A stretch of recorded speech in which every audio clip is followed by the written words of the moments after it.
Hi everyone, it's Jilly here, and how's your summer going? It's been really hot here in the UK, but I have been busy coming up with a new project for you, and I wanted to make this light and summery, so I have come up with this idea for making faux china beads from paper. And you can make beads exactly the same as these because I am giving these designs away as a free printable over on my website, which is www.funcraftstodo@home.com. All you need to do is click the link to go to Google Drive, where you can download this, print it off and make the beads exactly the way I make them here. There are two designs for you in A4 and US letter size.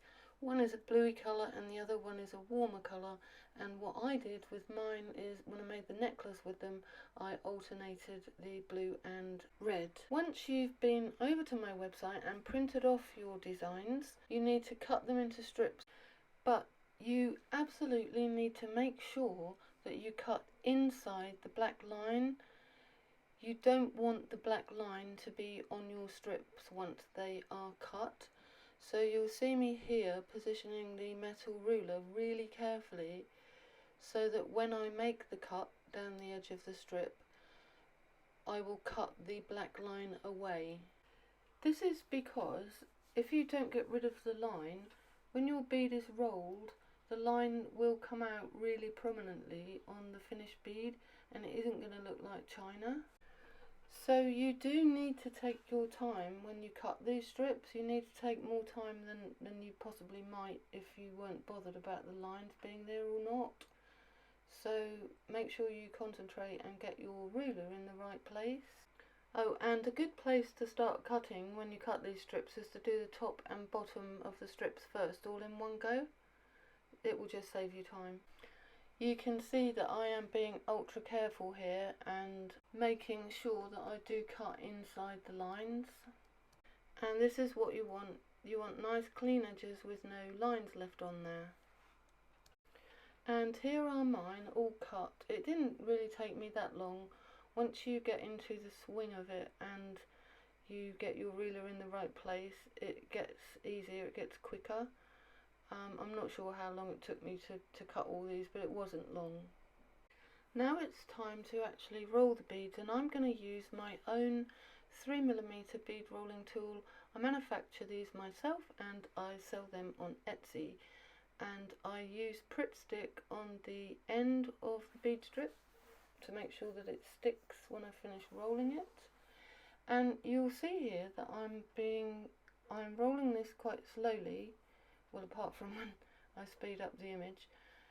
And the reason why I'm rolling this quite slowly is because you need this to be rolled with precision accuracy. Most of the time when you roll paper beads, you can afford to not be too precise with the rolling because you can adjust them afterwards.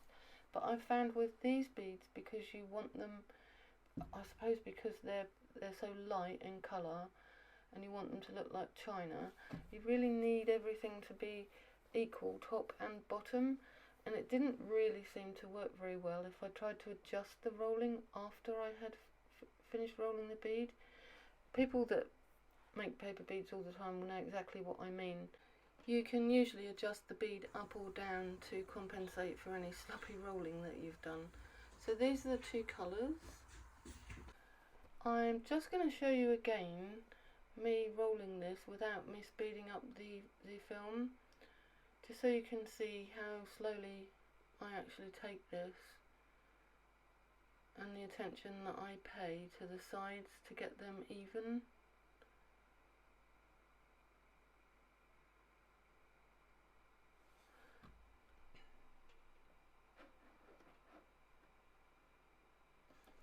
And it really is worth taking your time with this, because the beads will look really pretty if they are rolled properly. It's also good practice for making sure that you roll your beads properly every time.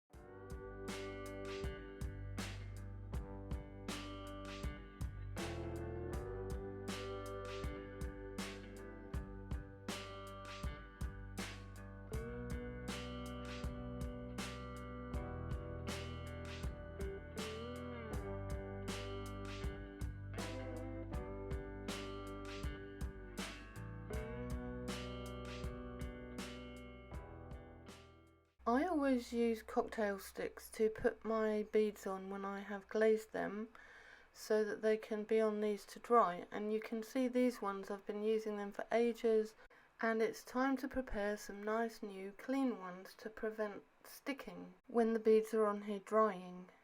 So I'm just going to quickly show you how I prepare mine to minimise the risk of the paper beads sticking to the stick once the glaze is dry. You put them in a dish, as I've done here, and then you take some oil.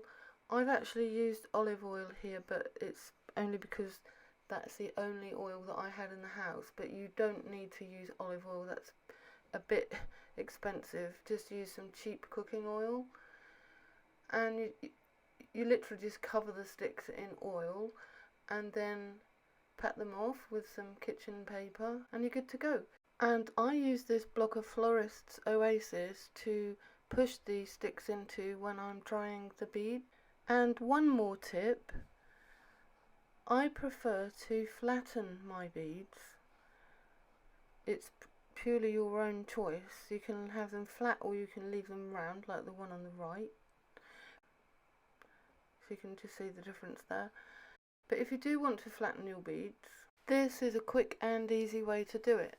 So I'm using this completely transparent block of acrylic, which is actually using in stamping.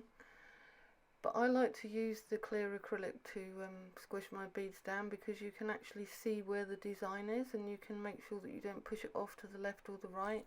You can make sure you keep it centered. So there's my beads all squashed down to make them flatter. And now I'm going to varnish the beads. So I'm using a tapered stick here. I can't remember what these are actually for, but I know I did get them on Amazon. And I'm using Mod Podge Dimensional Magic. I love this stuff. I use it a lot to glaze things with. But I always put a little bit into a small cup because it does dry out really quickly. So only put out a little bit and just keep filling the cup up as you go, and make sure you close the bottle. I actually go through tons of this stuff. It is my favourite glaze at the moment.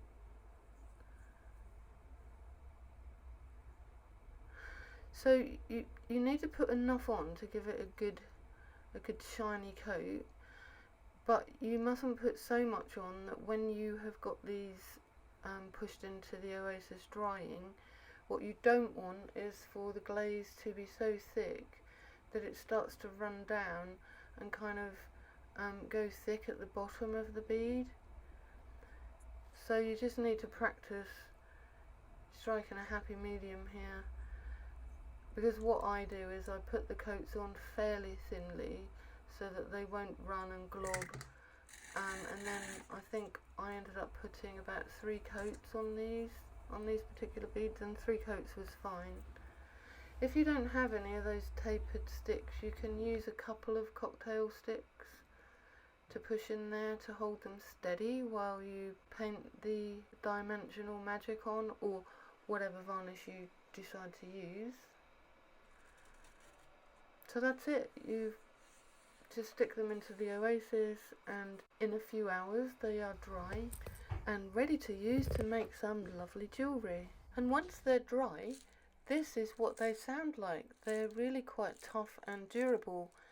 I'm not saying that you'd be able to get them wet, because Dimensional Magic is water soluble, but they would be splash proof. You wouldn't be able to go swimming in them like I accidentally did recently. Yeah, you wouldn't be able to get them soaking wet, but look at that lovely shine on there that the 3 coats of Dimensional Magic gives you, and they really do look like china. They're absolutely beautiful, very pretty. I wanted to make a necklace with mine, and what I did to add some weight to it and make it more substantial was to use metal spacer beads. So the bigger beads out of the two are definitely made of metal, because you can see in a moment I put a magnet on there and you can see them and hear the sound they make when they jump at the magnet. The smaller beads, they didn't really respond very well to the magnet, so They probably have a tiny amount of metal in them, but they're not heavy, as heavy as these ones that clearly are made of metal. But it didn't matter because I got the weight from using these bigger ones. And what I did, I strung the beads on this 1mm white elastic, and I did a small bead, then a big bead, then another small bead in between each paper bead. Well, I hope you enjoyed that, and I hope that you will go over to my website www.funcraftstodoathome.com. There will be a link on the end screen. Go over there, get your free printable, and you can follow this tutorial and make your own faux china paper bead necklace.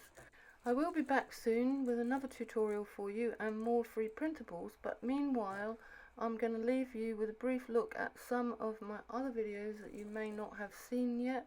Many of them also have free printables with them if you look through my website, and if you're interested in any of these videos, have a scroll through all of my videos on YouTube and you will find all of these videos are there on my channel. Bye for now and see you next time.